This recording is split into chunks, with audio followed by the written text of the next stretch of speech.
Welcome to the Yield Tactics Podcast, your go-to source for all topics related to yield and revenue management, pricing strategies, and industry insights. We're diving deep into the dynamic world of revenue management and pricing across various sectors, with a particular focus on travel, leisure, transportation industries, and beyond. From airlines optimizing seat inventory to hotels adjusting room rates based on demand, and even to theme parks maximizing ticket sales, yield management plays a crucial role in ensuring businesses extract the maximum value from their resources.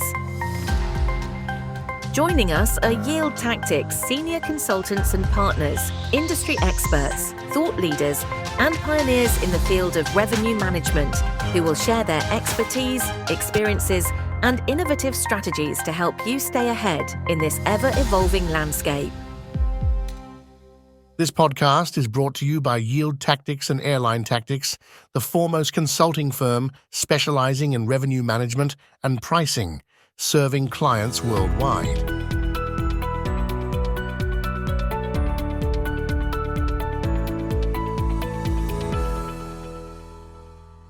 The historical background of revenue management.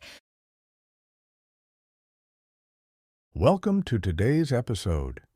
We're going on a journey, but not just from point A to point B.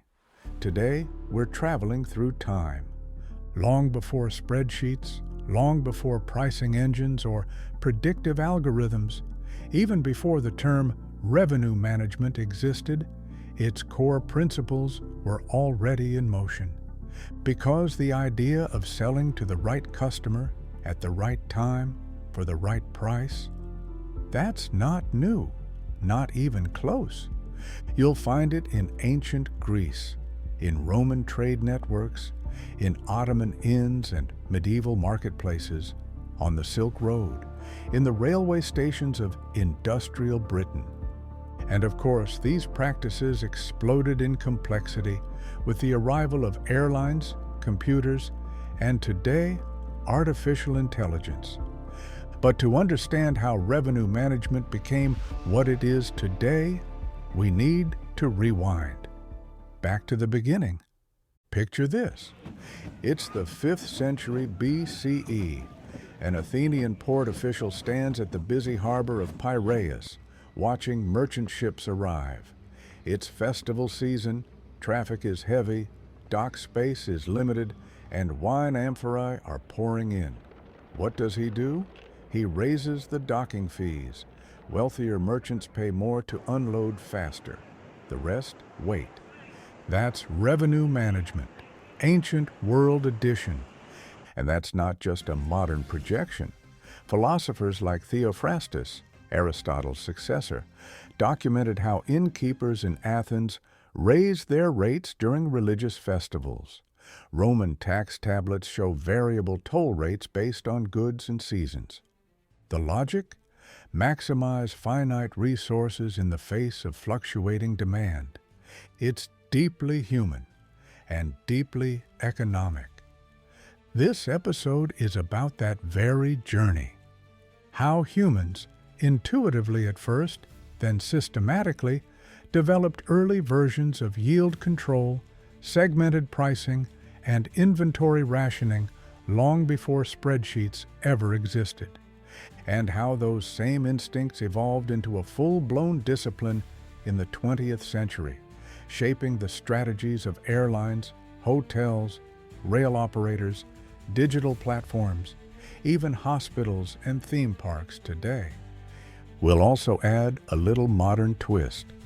What does a Roman toll collector have in common with Uber's surge pricing algorithm? More than you might think. So whether you're a seasoned RM professional, a curious newcomer, or a fan of economic history, this episode will take you on a ride through the centuries, from ancient toll booths to AI-powered engines. Buckle up. We're headed to Antiquity.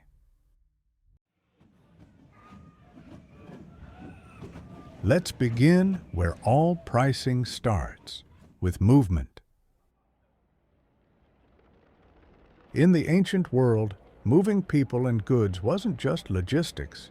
It was power, trade, and survival.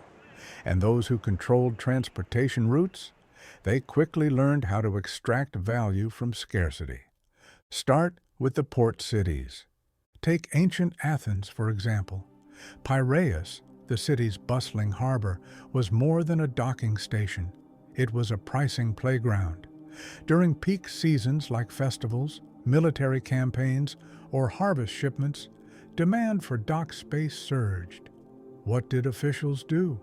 They adjusted port taxes and mooring fees. Merchants who needed faster unloading or prime berths paid more. It wasn't called dynamic pricing, but it was. In fact, Plato himself writes in the Republic about how port rates varied based on urgency. The logic? Use pricing to manage congestion and extract revenue from time-sensitive traders. Jump forward to the Roman Empire, and we see even more sophistication. The Romans built over 400,000 kilometers of roads, but roads weren't free. At key points, especially where bridges or mountain passes existed, toll booths were established. But here's the clever part. Tolls weren't always fixed. They varied. A merchant carrying oil or wine might pay more than one carrying grain. A traveling entertainer might be charged less than a caravan of luxury fabrics. Seasonal variation mattered too. Winter crossings were cheaper, spring more expensive. This wasn't just taxation, it was early segmentation. Different prices for different users based on what they carried, why they traveled, and when. And then there's the Ottoman Empire, centuries later. Caravans arriving at border checkpoints, often dozens of camels deep, had to pass through regulated trade zones. The tax, or gumruk resmi, was calculated not only on volume, but also on market value and route popularity. High-demand trade paths saw higher fees. In modern terms, route-based pricing optimization. But it wasn't only about charging the traveler. In some cases, operators, like ferryboat owners on the Nile or river crossings in Mesopotamia, would adjust fares based on passenger type. Local farmers paid less. Visiting merchants? They paid more, especially those from wealthy city-states. Even priority boarding existed, yes, seriously. Certain classes could pay extra to get on earlier or guarantee space during peak crossings. The concept of fare classes, inventory control, and even overbooking was already taking shape, albeit in rudimentary forms. All of this shows one thing. Ancient transportation systems didn't just move people and goods. They understood demand, they managed scarcity, and they charged accordingly. So when we talk about revenue management being born in the airline industry in the 1970s, yes, that's where the term began. But the idea? That goes back thousands of years to harbors, roads, and rivers, where value was extracted not by moving more, but by pricing better. So let's leave the ports and roads behind for a moment, because once ancient travelers arrived somewhere after a long journey on camel, cart, or galley, they needed a place to stay. And just like today, demand didn't always equal supply. Enter the ancient innkeeper, one of the earliest and arguably most underrated pioneers of revenue management. Let's go back to Athens, 4th century BCE. Picture the city alive during a religious festival like the Panathenaia. Thousands pour in from surrounding villages and islands. Accommodation is limited. What happens? Prices go up. And it's not just speculation. Philosophers like Theophrastus actually recorded this behavior. He criticized innkeepers for raising prices during festivals. But if you work in RM today, you're probably thinking, that's yield management 101. Inns back then weren't massive hotels, more like guest houses or taverns with sleeping quarters. But their owners weren't naive. They understood peak periods.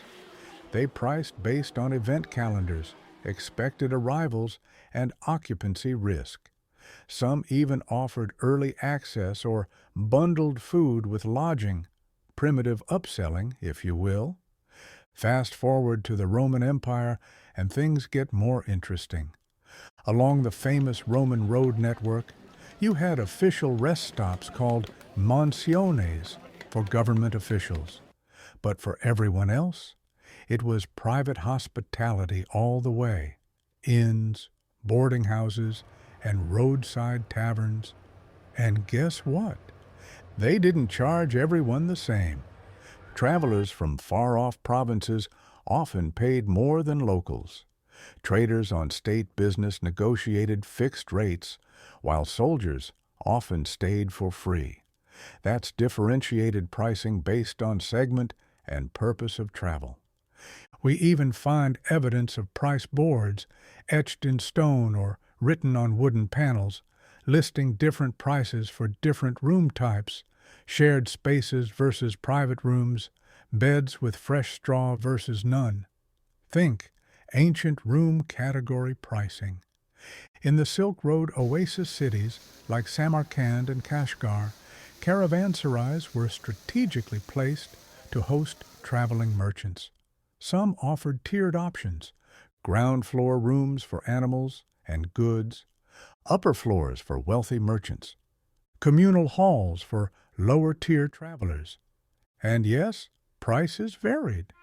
Local governors taxed merchants based on both origin and cargo value. Meanwhile, caravanserai owners adjusted rates depending on seasonal influx, especially during spring trade fairs. Even early forms of length of stay pricing appeared. 1 night, high rate, 3 nights, discount. Stay 5, and you might get food included. What we're seeing over and over is this. From Athens to Antioch, Rome to the Silk Road, the people who managed beds, even straw mattresses, understood one fundamental truth: not all guests are equal. And if demand is predictable, or at least cyclical, you can build a pricing strategy around it. No spreadsheets, no BI dashboards, just instinct, observation, and real-time adaptation. In other words, pure revenue management before the term even existed.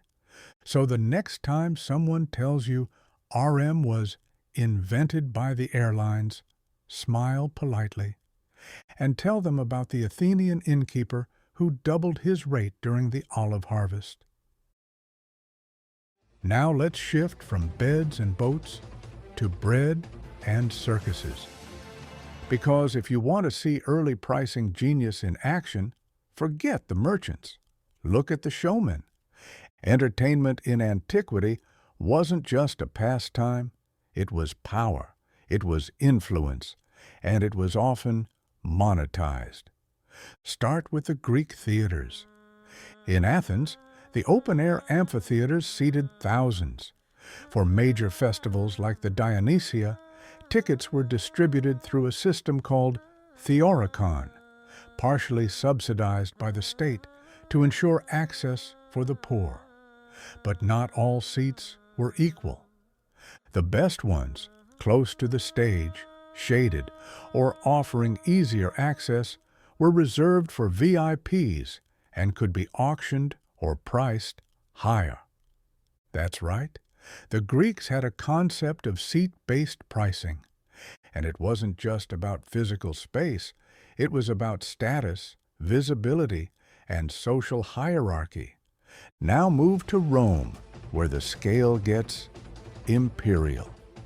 The Colosseum could hold over 50,000 people. Entry was technically free for Roman citizens, but again, seating wasn't random.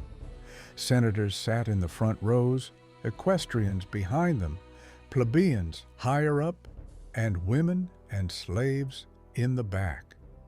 And here's where it gets interesting. For non-citizens or at events outside state sponsorship, tickets were often resold or distributed through patronage networks. Scalping existed. Access had value. And some smaller arenas, especially in provincial cities, charged admission directly. Pricing was based on show popularity, the fame of the gladiators, and, again, seat location. A front-row view of a lion fight? That cost more than the upper tiers. In the Byzantine era, we see this become even more structured. At the Hippodrome of Constantinople, tickets to chariot races were sold across tiers: blues, greens, reds, and whites, named after the racing teams. Wealthy patrons paid to sit with their faction. Prices rose with demand, especially during politically charged races. We even have records from Egypt showing variable pricing for public bathhouses and entertainment venues. A standard bath cost one rate. Add oils and massages, the price climbed. Come during peak hours, you paid more.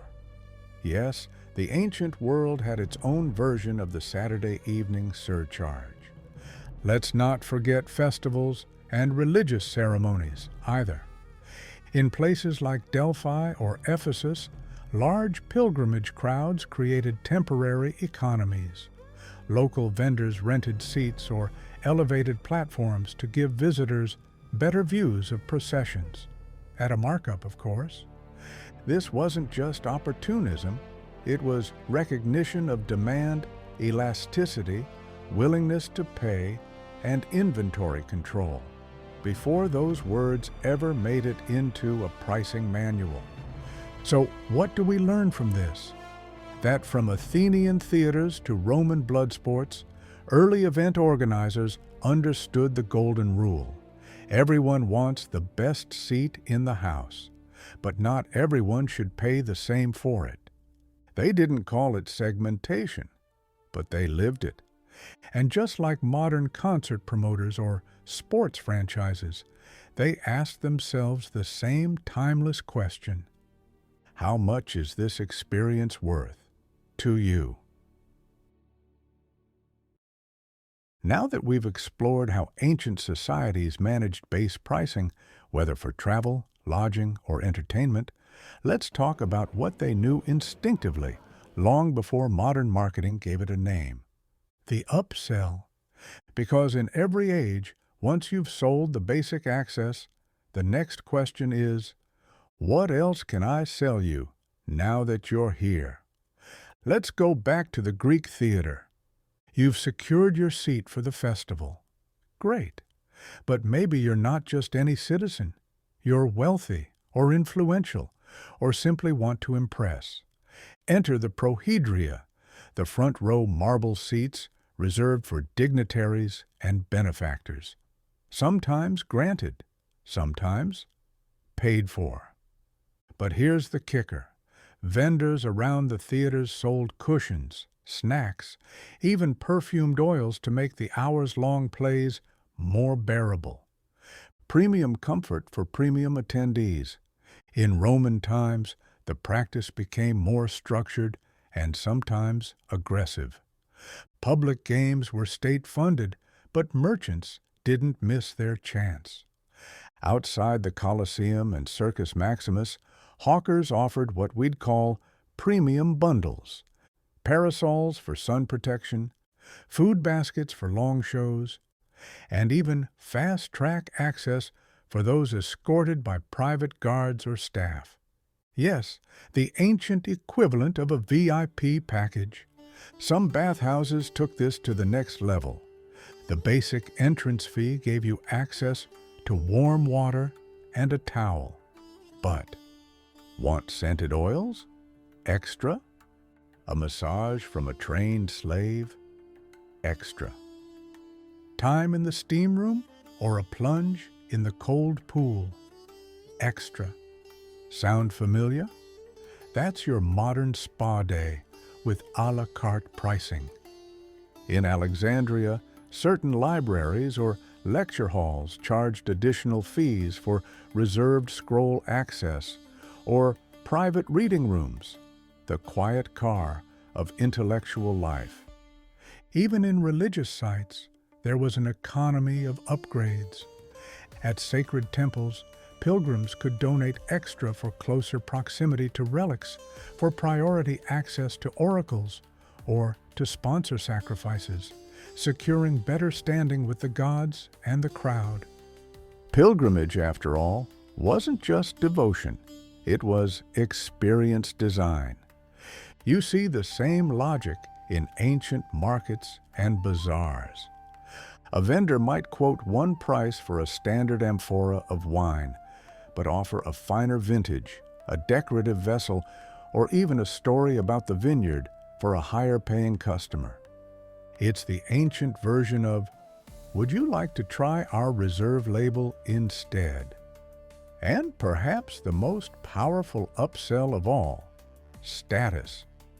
In Rome, freedmen could pay to wear certain garments, ride in litters, or host public games, acts of consumption meant to signal belonging to higher social strata. Today, we call that conspicuous consumption. Back then, it was social climbing through spending. So, what's the takeaway here? That the ancients were not just pricing access, they were layering value. They recognized that once someone had committed to the base offer, they were primed to spend more if the add-on aligned with their needs, identity, or ego. The fundamentals of upselling haven't changed. Only the language has. And long before the term revenue management was invented, humanity was already perfecting it. One cushion, one oil flask, one front row seat at a time.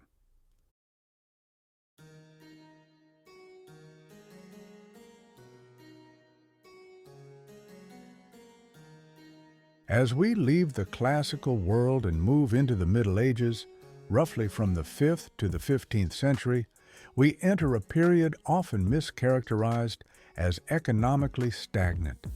In reality, this era saw the emergence of complex local economies, trade routes, and, yes, early forms of revenue optimization, just shaped by a very different context. Let's set the scene. In the absence of centralized empires like Rome, feudalism fractured Europe into thousands of territories, each with its own lords, rules, and pricing mechanisms. Revenue wasn't managed by central states, but by local power holders trying to extract value from the resources and traffic on their land. So, where do we find early revenue management in this context? Let's start with tolls and bridges. A medieval bridge wasn't just infrastructure, it was a business. Lords, abbeys, or cities who maintained bridges across major rivers like the Rhine or the Seine often charged tolls based on type of cargo, number of animals or wagons, or season. Yes, higher prices during trade, fair periods. There are even records of dynamic toll adjustments during bad weather or political instability when alternative routes became less viable. Sound familiar? That's early price elasticity exploitation.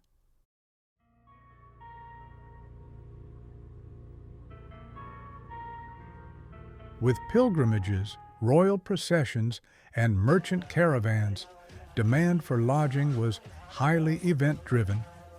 Savvy innkeepers adjusted their pricing during holy festivals, coronations, and guild gatherings. Some even offered all-inclusive packages, room, food, and feed for horses, or charged premium rates for fireside rooms in winter. An early version of bundled pricing and seasonal upsell. But let's go deeper. In medieval monasteries, especially those on pilgrimage routes like Santiago de Compostela or Canterbury, monks often offered lodging for a donation. But make no mistake, this wasn't random. Donations were socially tiered. Wealthy pilgrims were subtly pressured to give more, and monks knew how to offer preferential treatment in return: better bedding, private prayer sessions, or faster access to relics. It was revenue management wrapped in piety. One of the most advanced examples comes from medieval fairs, especially the Champagne fairs in France, which were major international trade hubs. These fairs operated on scheduled cycles, and space was a finite resource. Market stalls were leased based on merchant nationality, product type, historical sales performance. Premium positions closer to main roads or church squares fetched higher prices. Stalls in bad weather zones discounted. Even stall turnover was optimized. Early traders sold setup rights to latecomers for a fee. It's location-based yield management before airports even existed. Let's not forget shipping. While less centralized than in Roman times, medieval port cities like Venice, Genoa, and Bruges developed sophisticated pricing for cargo loading slots, customs processing, and storage. Delays in offloading meant fees. Booking a premium position on a galley? More fees. Demand during crusade mobilizations? Jackpot. These port authorities created tariff books with fine-grained rules and frequent updates, depending on war, weather, or volume. In some cases, you had auction-based berth allocation. Yes, early capacity optimization. Even guilds practiced forms of controlled pricing by regulating who could sell what, when, and where, and by requiring apprenticeships and certifications. They limited supply to keep prices stable. But during peak demand, some guilds allowed limited surcharges or festival markups. Let's be clear, the idea of consumer segmentation, seasonal pricing, and premium service layers didn't disappear in the Middle Ages. It adapted to a new reality: fragmented authority, religious influence, and limited technology. What emerges is this: even in a decentralized world, revenue optimization thrives where scarcity, demand fluctuations, and tiered access exist. The mechanisms weren't always mathematical, but the logic was solid. Where there is demand variation, there is pricing opportunity. And that brings us naturally to the next period where things begin to consolidate, accelerate, and industrialize. The age of empires and exploration is where the story of revenue management begins to scale globally.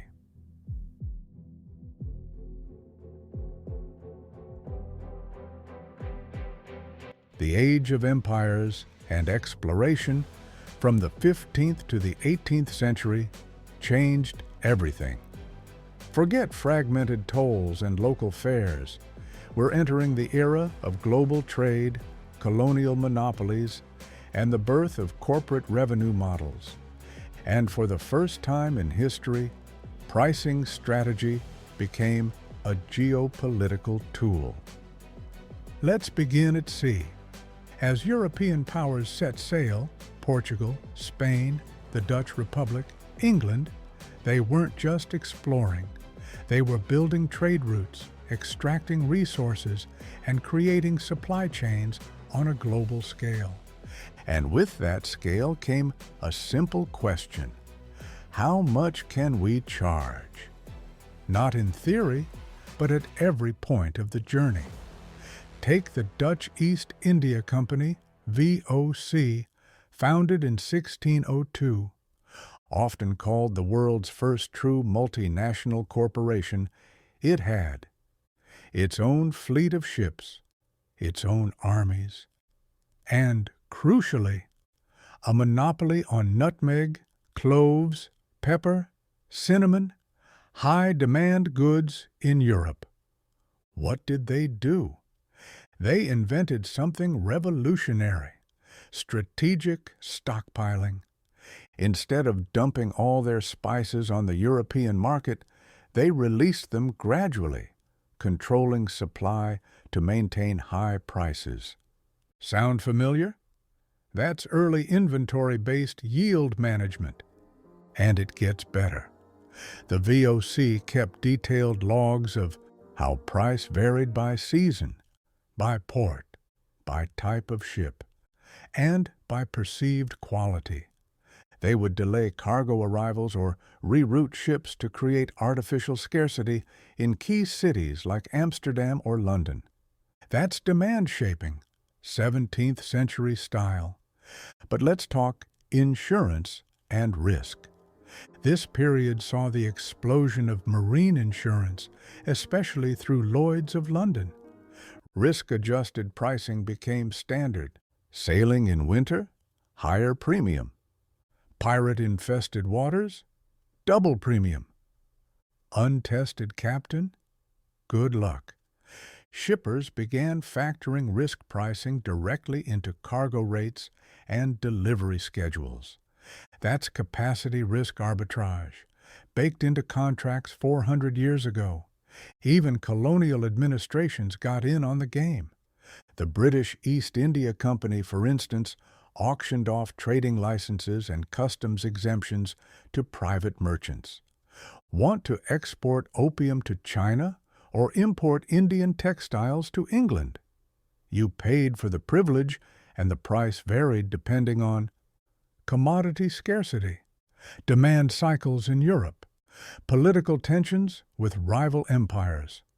We're now seeing government-enabled segmentation and revenue extraction from access rights. One of the most advanced examples: port tariffs in Lisbon, Cadiz, and Batavia. Customs houses tracked value per ton, shipment origin, and declared resale markets to calculate optimal duties. Some even imposed surcharges for exotic goods because they knew European nobles would pay anything for a touch of the Orient. It wasn't just what you were selling, it was who was buying. Luxury goods like Chinese porcelain, Indian silk, and South American silver were priced astronomically high in European salons. These weren't cost-based prices. They were status-extracted prices. You bought to display wealth, not utility. And sellers leaned into that. Even time mattered. Ships returning just before winter markets, when homes needed candles, spices, fabrics, could charge 30 to 40% more. That's time-based yield, centuries before we gave it a name.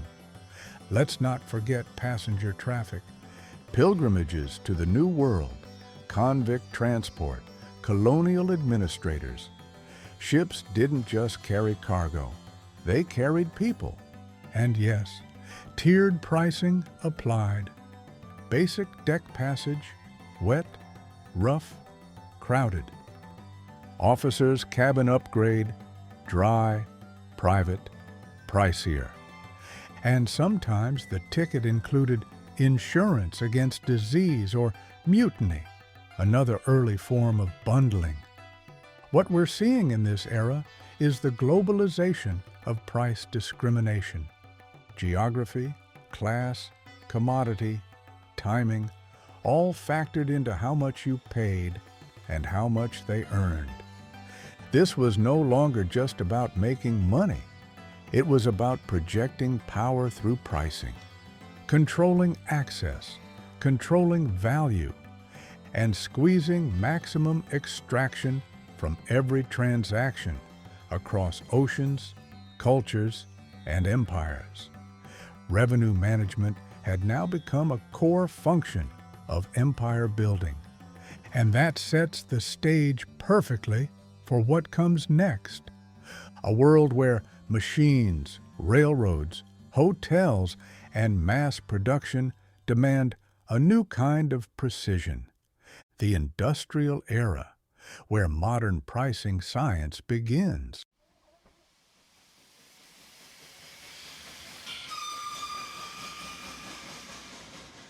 Welcome to the 19th century.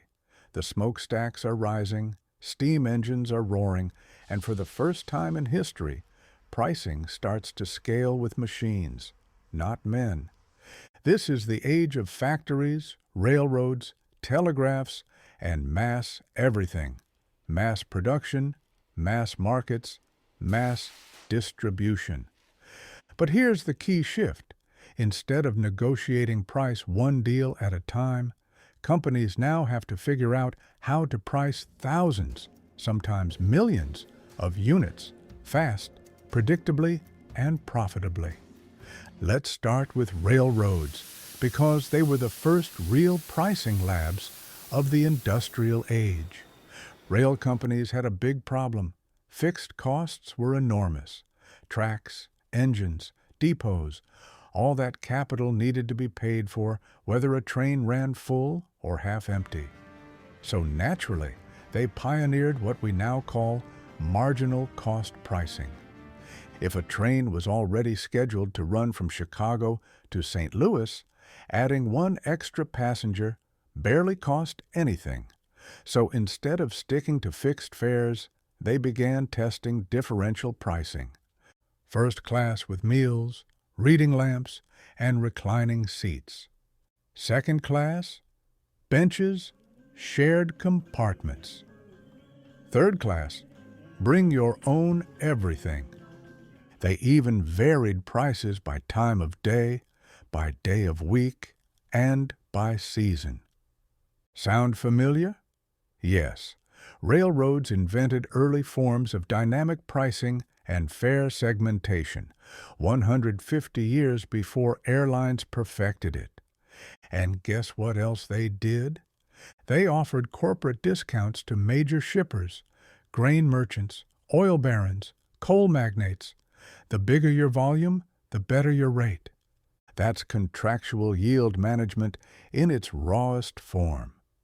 But it wasn't just about passengers and freight. Enter industrial manufacturing. Suddenly, instead of a shoemaker handcrafting 10 pairs of shoes a week, you had factories pumping out 10,000 a day. So how do you set a price when costs drop with scale? Competitors are doing the same? Markets are flooded? Enter the idea of price elasticity. Some industrialists realized they could lower prices to unlock more demand and still end up with higher profits. Others realized certain segments, like foreign buyers, urban elites, or military contracts, would pay much more for the same item if bundled with service, urgency, or exclusivity. It's no accident that economics as a science starts to emerge in this era.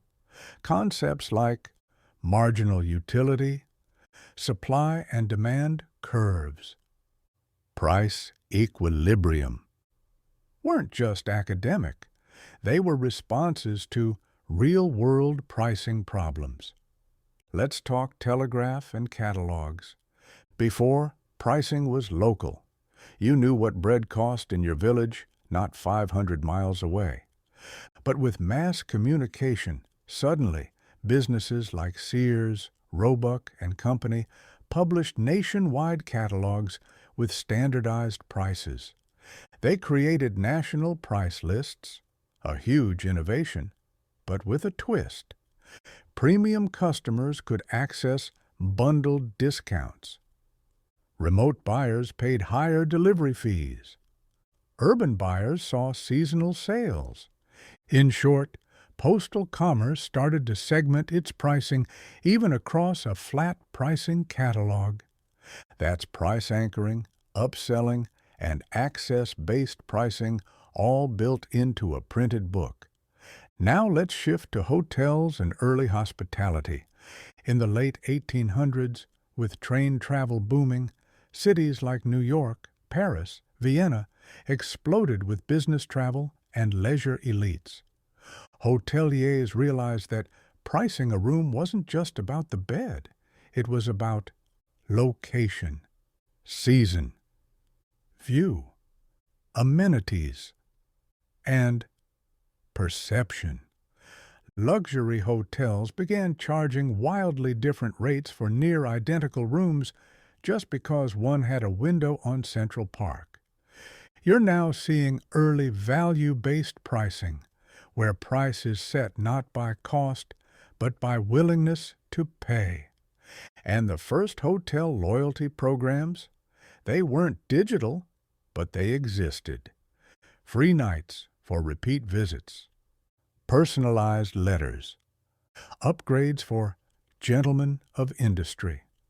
That's early-stage revenue retention and customer tiering. This era also introduced standardization of pricing logic. Price points were no longer arbitrary or negotiated. They were increasingly linked to cost structures, distribution channel, customer identity. Think of the emerging price ladder. Different products, different packages, different customers, each with its own logic and margin. This was the moment pricing became systematized, repeatable, and trackable. Sure, it was still primitive by today's standards, no computers, no real-time algorithms, no data lakes. But the core ideas of demand segmentation, inventory constraints, perceived value, and marginal revenue optimization were born here in the smoke and noise of the Industrial Revolution. And those ideas would be sharpened to surgical precision in the 20th century. With airlines, with hotels, with technical, but also with war. In the next part, we'll explore how war economies, rationing, and post-war boom created the first formal pricing departments, the first yield management software, and the rise of pricing science as a profession. We're getting close to the modern era now. Hang on. The ride is accelerating.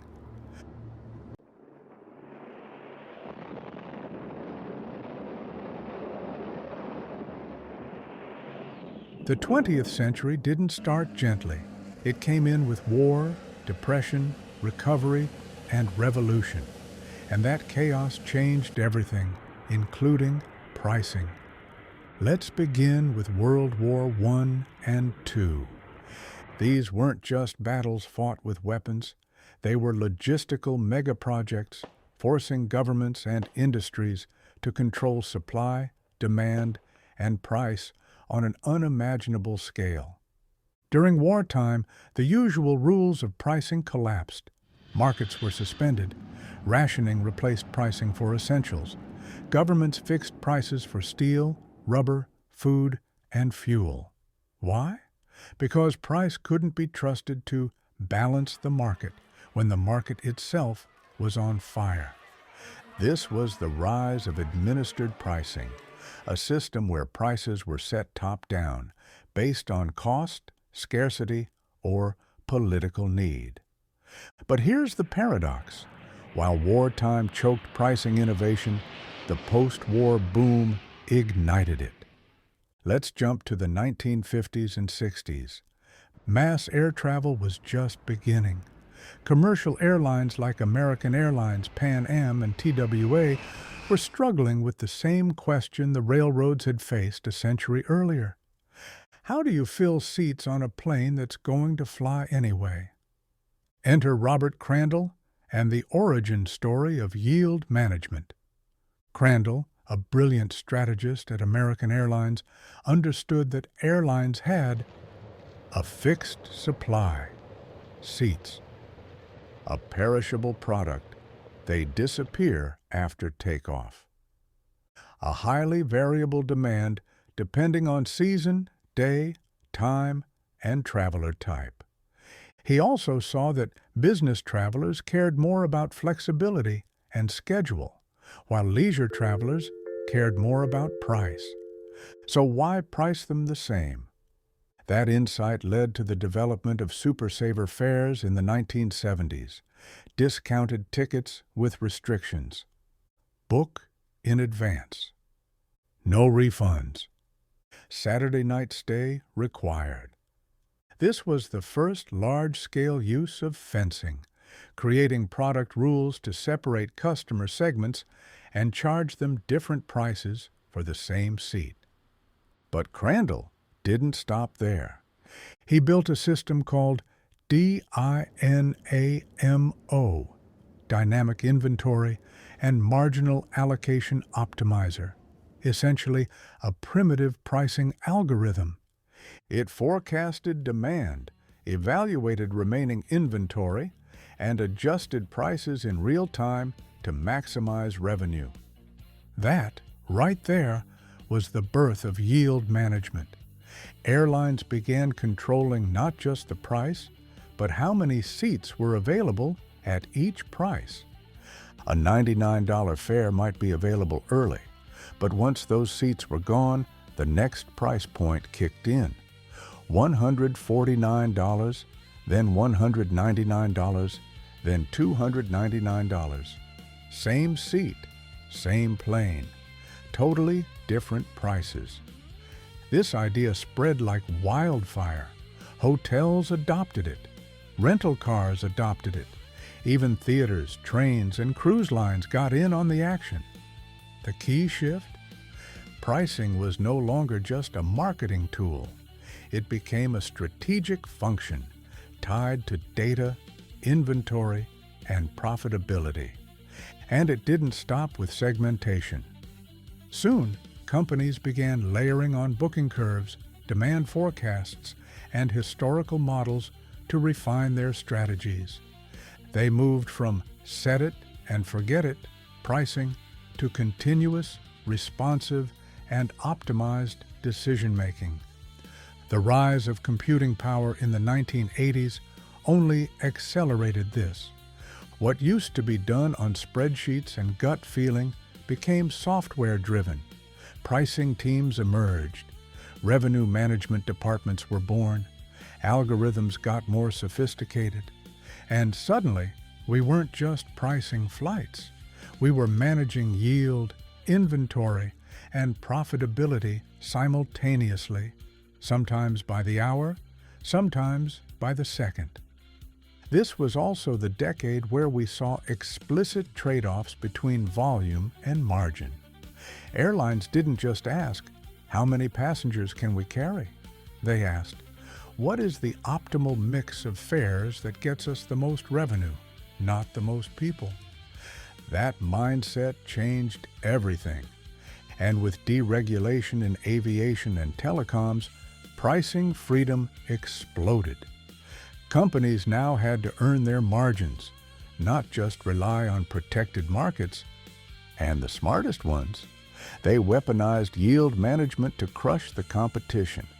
But make no mistake, this wasn't just a technological leap, it was a philosophical one. Pricing was no longer reactive. It was predictive. It was strategic. It was powerful. And it was just getting started. Because in the 1990s and 2000s, another force would come crashing into the world of pricing the internet. And with it, transparent markets, price comparison tools, real-time booking, price bots, and the pressure to go from static pricing to hyper-dynamic, customer-level pricing in milliseconds. That's where we're heading next. In next part, we enter the world of e-commerce, digital platforms, and algorithmic pricing, and explore how pricing is no longer just set by you, but often by the machine. The Internet Tsunami and the Age of Algorithmic Pricing. If yield management was the fuel, then the Internet was the rocket. Because everything pricing had been trying to do for 100 years, segmentation, dynamic pricing, timing, personalization, suddenly became technically possible at global scale. Let's rewind to the late 90s. The world was just beginning to go online. Amazon was selling books. Expedia and Booking.com were popping up. Airlines, hotels, and retailers started building e-commerce websites. And something massive changed overnight. Pricing became visible, instantly.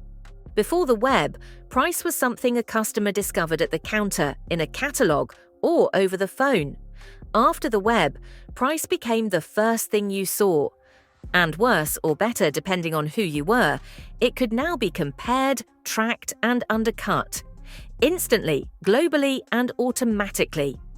That transparency forced a complete rethink of pricing strategy. Old-school fixed prices, too rigid, basic segmentation, not enough, even yield management. Suddenly, it needed to evolve, fast. This is where we enter the age of algorithmic pricing. Let's break this down. First, online platforms created price-driven behaviors. Users filtered by lowest price. Comparison sites scraped prices in real time. Consumers could check dozens of competitors in seconds. That led to a new kind of war, the price war on the screen. The battleground wasn't the product, it wasn't the brand. It was positioning in the results list, and price was your ticket to visibility. So how do you win that game?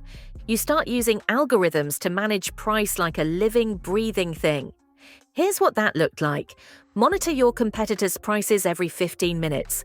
Adjust yours to undercut them by exactly 1 cent. Track click-through rate, conversion rate, abandonment. Feed all that into a pricing engine and let the machine learn.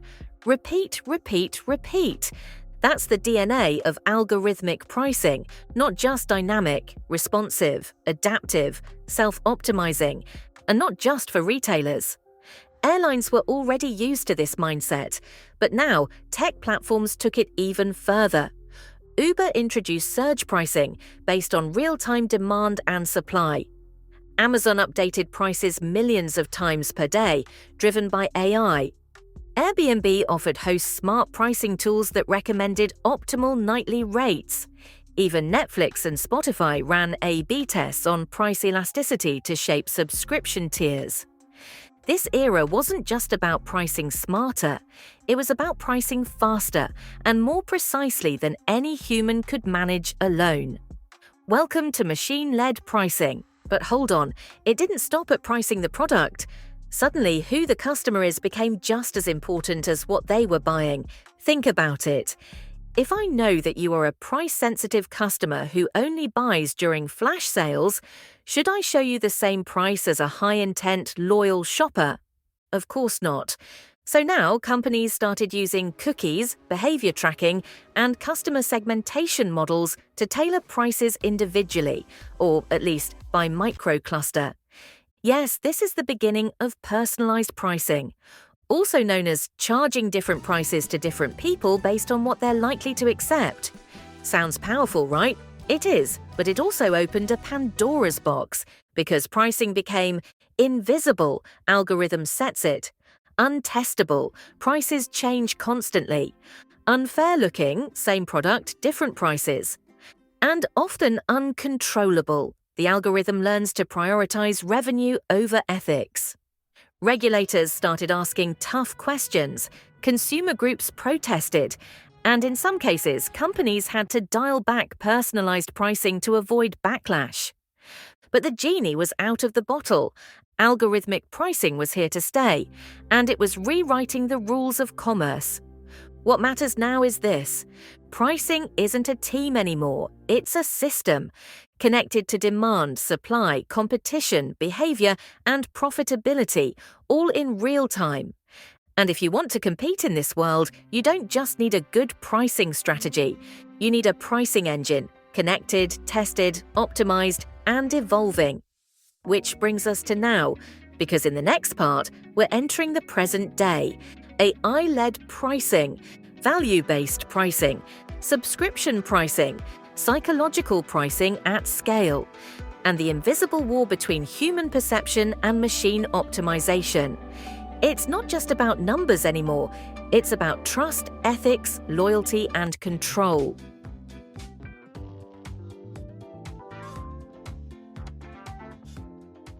The era of perception, AI, and value-based pricing. We've reached the present. Pricing has evolved from pen and paper guesswork to yield optimization, from online visibility to AI-driven automation. And now, we're in the era of perception. Because no matter how advanced your pricing system is, if your customer doesn't feel the price is fair, you lose. Revenue is no longer just a math equation, it's a psychology game. Let's explain. In the old days, price reflected costs. Then, in the revenue management era, price reflected demand. Now, price reflects perceived value, filtered through the lens of trust, fairness, emotion, and brand positioning. This is the domain of value-based pricing. Instead of asking, "What's the cost? What's the competition charging?" you ask, "What is this product worth to the customer in this exact moment?" That's a huge shift. It means pricing must now account for context. A $10 bottle of water in a desert feels cheap. Urgency. Last-minute purchases are framed differently. Alternatives. Perceived switching costs affect pricing power. Brand signals. A $200 t-shirt from Zara is outrageous. From Gucci, it's reasonable. So companies started focusing on pricing perception. Not just what price is shown, but how it's presented. Examples. Only $3 a day sounds better than $1,095 per year. Bundling increases perceived value. Think Spotify plus Hulu. Anchoring makes a $99 offer seem cheap after showing $249. Charm pricing, $9.99 instead of $10, still works on human brains. And now, enter AI with a new mission.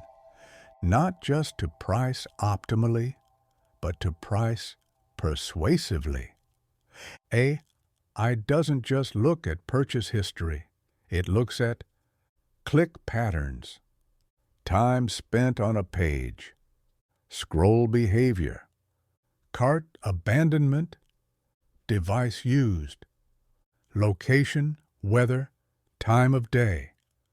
From that, it estimates your price sensitivity and serves you prices and bundles that feel right, psychologically. It's not just algorithmic pricing anymore. It's behavioral pricing at scale. And that comes with tension, because as pricing becomes invisible, automated, and personalized, two things happen. Companies chase conversion. Consumers start losing trust. Yes, AI can raise revenue, but it can also trigger customer backlash, especially when people discover someone else paid less. Prices change every time they refresh. The system is watching their every move. So we've entered a paradox.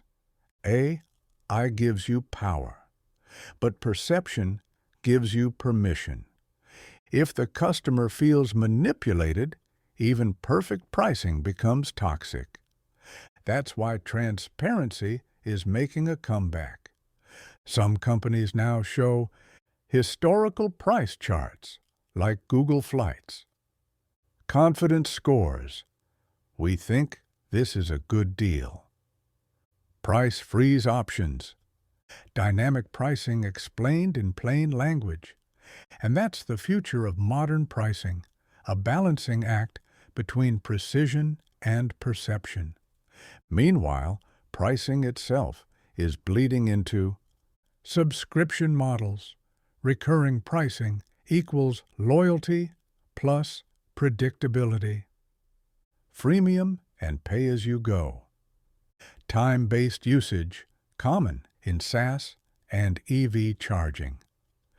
Tiered value, basic, pro, premium, VIP, even for coffee. Pricing is no longer a number. It's an experience. So what does that mean for companies today? It means pricing needs to be aligned with brand values, feel fair and intuitive, adapt to context and behavior, use AI without losing the human touch, and above all, tell a story the customer believes. Because in the end, people don't just buy based on price. They buy based on how price makes them feel. And the companies that master that subtle art, combining machine intelligence with human insight, will win the next decade. Let's be clear.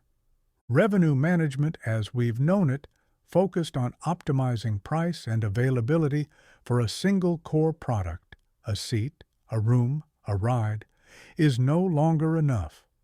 The future belongs to full revenue management.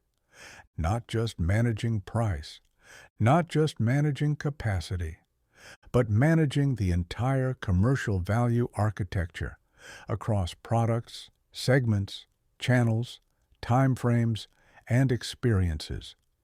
This is the shift from tactical revenue control to strategic revenue orchestration. Let's unpack what full revenue management looks like. In traditional RM, the focus was narrow. Sell the seat, fill the room, maximize occupancy. In full revenue management, that's just the beginning. We now manage ancillaries and upsells, cross-product bundles, loyalty monetization, retail, advertising, partnerships, digital experiences with revenue impact, pre- and post-trip monetization windows. Every interaction becomes a monetizable moment. Every journey is a revenue storyline, not a transaction. The RM team must evolve into revenue architects, designing and curating the full monetization journey across customer touchpoints. Full revenue management doesn't just ask, what's the right price? It asks, what's the right mix of products and price? What's the right time to monetize, now or later? What's the right customer lifetime value to optimize for?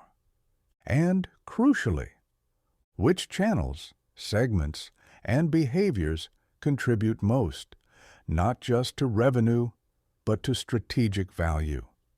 This means aligning short-term sales with long-term margin, revenue capture with brand equity, high-frequency purchases with high-profit segments.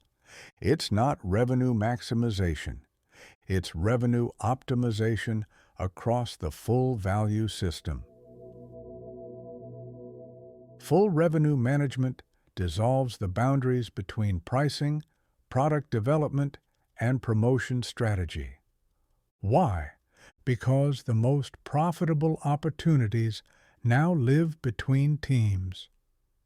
What we price is influenced by what we package.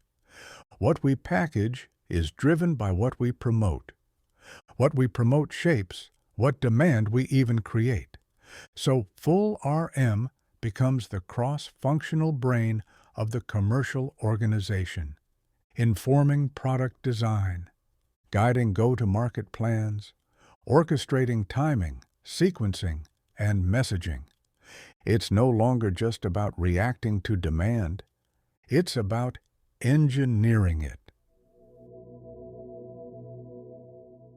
In the full RM world, pricing decisions aren't made in monthly cycles or spreadsheets. They're real-time, behavior-driven, multi-channel aware, contextual to the customer, not just the calendar. And these decisions aren't centralized in one department. Revenue intelligence is embedded across the organization. E-commerce and digital teams, loyalty teams, marketing and campaign planners, call center and in-store staff. Full revenue management is a capability, not a function. It's a mindset that flows through the entire commercial operation. Yes, AI, machine learning, and automation will become core. But full RM isn't just about plugging in smarter software. It's about combining algorithmic precision, strategic intent, customer insight, organizational agility. AI suggests. Humans prioritize, align, and activate. Full RM leaders of the future will be tech-enabled generalists, fluent in data, fluent in commercial reality, and fluent in internal politics. Classic RM was obsessed with metrics like RASK, load factor, or REVPAR. Full revenue management introduces a new dashboard, profit contribution by ecosystem, engagement-adjusted revenue curves, strategic segment value over time, channel arbitrage ROI, cross-product conversion value. The goal isn't to optimize individual lines, it's to steer the business through a complex commercial map. Think less reporting, more navigation system. In the world of full revenue management, revenue is touched by sales, product, marketing, digital, customer experience, finance, technology. But it still needs a leader, a unifying logic, a set of principles, a governance model.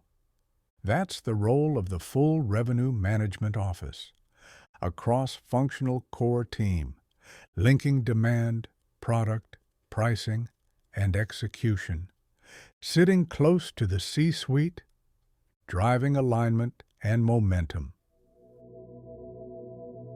The future of revenue management isn't a tool set, it's a business philosophy.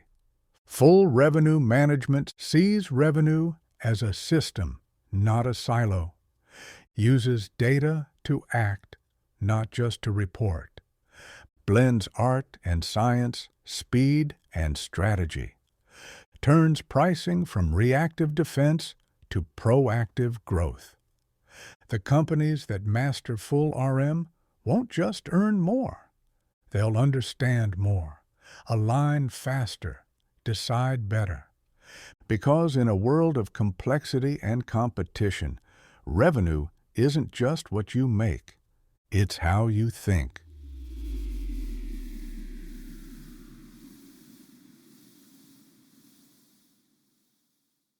You've now seen the trajectory.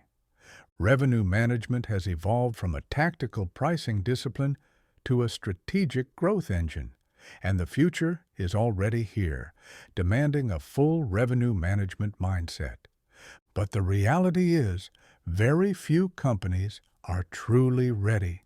Some are just taking their first steps, still building the basics: a team, a pricing model, a tech foundation. Others are well into their journey, running O and D-based RMS, deploying machine learning, managing dozens of price points and channels dynamically. No matter where you stand today, here's the truth. You need to reframe how you think about revenue. Why? because the next era of competition will be won not by who has the best product, but by who can extract and shape value better across the entire commercial ecosystem. This is where Yield Tactics comes in. At Yield Tactics, we've helped players at both extremes of the spectrum, early-stage businesses, launching or formalizing revenue management for the first time. Mature businesses, including legacy airlines and transport operators, looking to modernize, rethink, or fully integrate a next-generation RM model. We don't just drop a playbook on your desk. We work inside your commercial engine, tailoring strategy, process, and systems to your business reality. Our approach is simple. If you're just starting out, we help you. Define your revenue levers. Set up smart but simple RM processes. Create your first pricing framework. Understand data you already have and what you need next. Decide what to build versus buy in terms of tools and tech. Train your team with hands-on, operational thinking. We believe revenue management shouldn't be intimidating. It should be practical, focused, and ROI-driven from day one. 1. If you're already advanced, we help you challenge and audit your current RM setup. Find inefficiencies and unlock margin. Introduce cross-department RM thinking across digital, marketing, loyalty, etc. Make better use of your RMS system, O&D controls, dynamic pricing, fair family logic. Build total revenue management dashboards. Create strategic alignment between RM, commercial, and C-suite goals. We understand the legacy environment, and we speak the language of tech, finance, and operations. We've worked with teams juggling complexity, multiple POS, overlapping fare structures, seasonality, tech constraints. And we know where to simplify without losing precision. Why partner with Yield Tactics? Because we don't offer templated advice. We embed with your team, challenge assumptions, and transfer knowledge. We combine sharp analytical thinking with real-world operational experience. Whether your business is a fast-scaling operator, a long-established airline, or somewhere in between, we'll help you move from siloed pricing to holistic revenue strategy. The future doesn't wait. Neither should your revenue model. If you're ready to launch revenue management from scratch, rebuild or modernize your current model, explore full revenue management as your next growth lever, then let's talk. Yield Tactics will help you build the commercial brain your business needs for today and for what's next.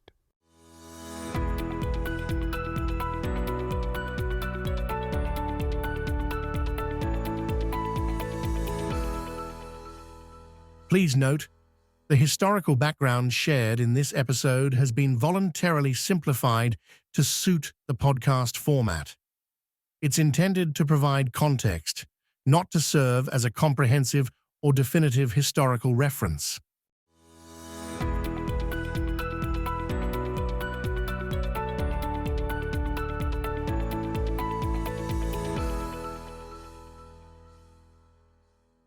Don't forget to subscribe to our podcast to catch every upcoming episode. And if you have any questions, comments, or topics you'd like us to cover, feel free to reach out to us. Stay connected with us on LinkedIn and visit our websites yieldtactics.com and airlinetactics.com for more exclusive content and information about our consulting and training services. From our websites, you can download the Yield Tactics magazine for free, featuring in-depth articles covering topics such as organizational transformation, advanced pricing techniques, marketing, revenue optimization, and distribution.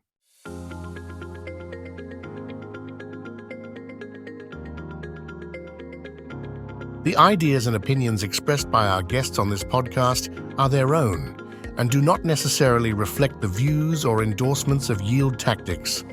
Also, When we mention specific companies or products, it's important to note that such references do not constitute an endorsement by Yield Tactics, nor do they imply any business relationship between us.